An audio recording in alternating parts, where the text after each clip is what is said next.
We are still on top of that breaking news. Chauncey Billups, the former Nuggets guard, has reportedly been arrested in connection to a sports gambling probe. This is according to the AP. Billups has deep Colorado roots. He went to high school at George Washington and college at CU Boulder. It's unclear how he is involved in the gambling probe or how wide the probe is. We also know that Terry Rozier has been arrested, and it's not the first time his name has come up in a gambling probe.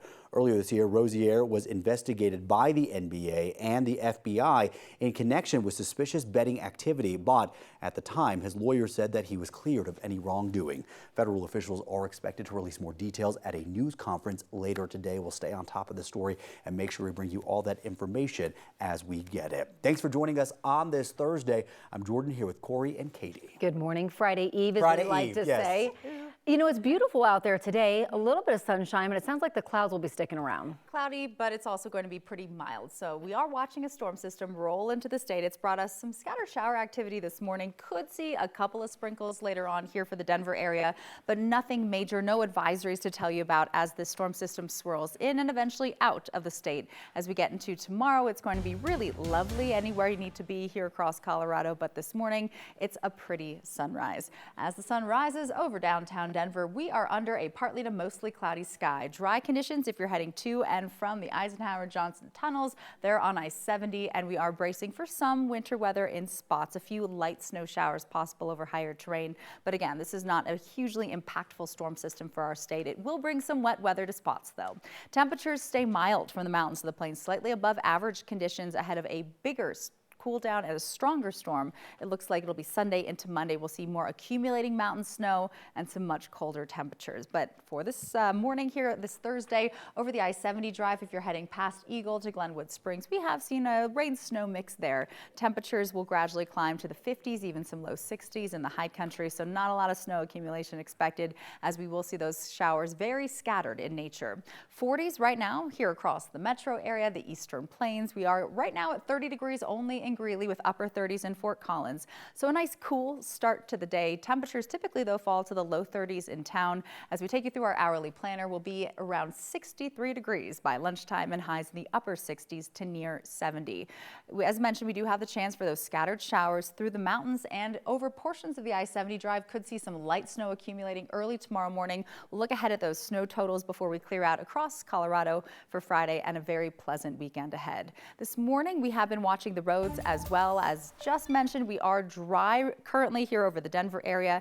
A previous crash there on I-70, that is still getting cleared up. It's not blocking any lanes. Emergency crews have been on scene. It was originally blocking the center lane there at I-70 westbound near Havana, but it's not causing a lot of delays there. You may find a slight slowdown as cars approach the emergency vehicles there, just towing everything away. 225, a previous crash, that has cleared, but we're just seeing that typical Thursday morning rush hour volume.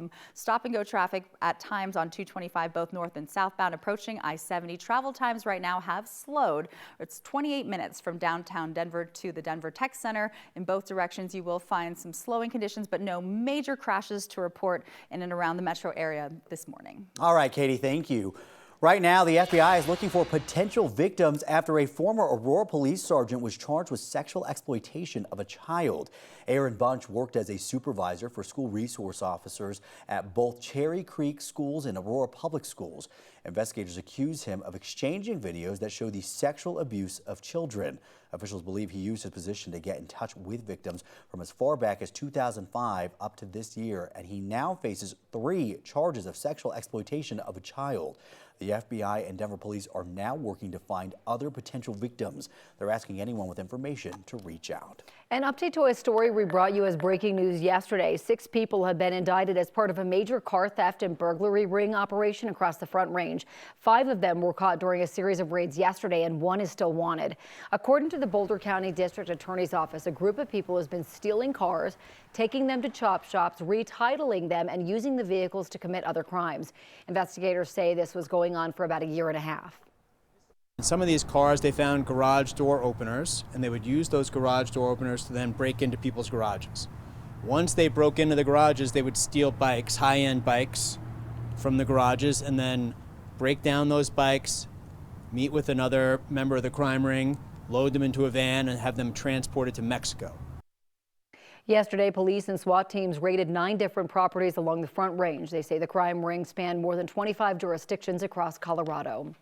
Denver's mayor is facing some pushback. He is extending the city's deal with the controversial license plate surveillance company Flock Safety. 9 reporter Courtney Eunice joining us live from Denver this morning. Courtney, some are saying that the mayor made this decision, quote, in the dark without consulting other city leaders. Yes, that's right, Jordan and Corey. That decision is not going over well with other city leaders who say it was made without the involvement or consideration of other people. Hundreds of Denver residents packed a community-led town hall last night.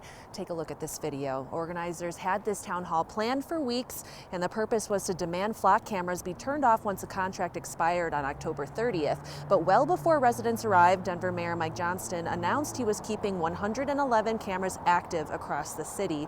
The contract extension runs through March 31st. Johnston and police say the Flock cameras are a public safety tool. The mayor says the new agreement adds stronger privacy protections, only allowing Denver police to access the system, not federal agencies like ICE or other jurisdictions. But some are skeptical.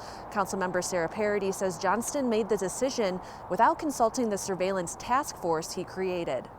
I'm not just looking for them not to place our data on state and national networks without our consent. I'm looking for meaningful guardrails, and there's probably some task force and legislative work to do to make that happen. Johnston says the task force was never meant to make decisions, only give feedback. And he says the 5-month extension gives the city the opportunity to test new restrictions before deciding what comes next. Now, City Council will have the opportunity to vote on whether to extend the contract in March. Live in Denver, Courtney Yoon, 9 News. Courtney, thank you. The city of Denver says it is having conversations with other police departments now in Colorado about signing its new sharing agreement. The mayor's office won't share who those conversations are with, but did confirm it has not spoken with Loveland Police. Before this, the city of Denver had cut off Loveland Police from its Flock data after 9 News reported Loveland was sharing access to Flock data with Border Patrol. We reached out to Loveland Police to see if they plan to sign Denver's new agreement. We have not heard back. Well, get ready to rethink your routine. Xcel is about to shift the hours when your electricity costs the most. We're talking about that really busy time window when you're cooking dinner, you're doing homework, you're watching TV at home at night. Starting November 1st, peak pricing will move to 5 p.m. through 9 p.m., meaning energy will be most expensive during those hours. It replaces the current peak period of 3 to 7 p.m. Experts say those small kitchen appliances like air fryers and microwaves won't drive your bill up, but bigger ones like washers, dryers, and EV chargers could. These smaller appliances, like an air fryer, you shouldn't have to change your schedule as long as you're offsetting your energy on those higher usage appliances. The cheapest time to use power will now be overnight through mid-afternoon and all day on weekends and holidays. Xcel says this change is meant to be revenue neutral, so your overall bill shouldn't increase, just your energy habits may need to shift. Customers can log into their Xcel account to compare what their bill might look like under the new schedule versus opting for a flat rate. People in Denver will soon be paying more for water. The Board of Commissioners adopted new rate changes Wednesday. The extra revenue is going to go toward upgrades, projects, and ongoing maintenance and repair work. The new rates are going to start in the new year. Denver Water says that people can expect around a $2 to $3 increase over the course of a year. Denver Water expects to invest $1.7 billion over the next 10 years in projects. A popular reservoir in Colorado Springs will not reopen for recreational activities because of water quality issues. For the past 2 decades, the South Suburban Reservoir and the Stratton Open Space has been open to the public during the warmer months. The area became a popular spot for off-leash dog walking. The reservoir closed last April for repairs. CSU researchers say that dogs swimming in the water contaminated the reservoir with toxic algae and E. coli, and during a recent clean-out, crews pulled nearly 1,000 dog toys out of the water. That's something researchers say is also contributing to the contamination of the water. Dog toys themselves can create leach out plastics and other materials that contaminate the water, but the bigger issue really is the use of the water. We don't allow extended contact for humans or animals in any of our reservoirs throughout our raw water system. The South Suburban Reservoir stores untreated drinking water. It is processed before it's sent out to customers, and that's why the city hasn't approved the reservoir for recreational use. Arapahoe County just gave conditional approval to a new oil pad called Secret Stash, part of the Big Lowry Ranch fracking plan near Aurora's Blackstone neighborhood. The site will have phased drilling and must follow environmental rules to protect wildlife. The plan has stirred up a lot of controversy, though, especially since it involves drilling near the Aurora Reservoir. Community groups like Save the Aurora Reservoir are speaking out, worried about health risks and pollution. The company behind the project says it will bring big economic benefits and is taking steps to reduce impact, like adding sound barriers and air monitoring.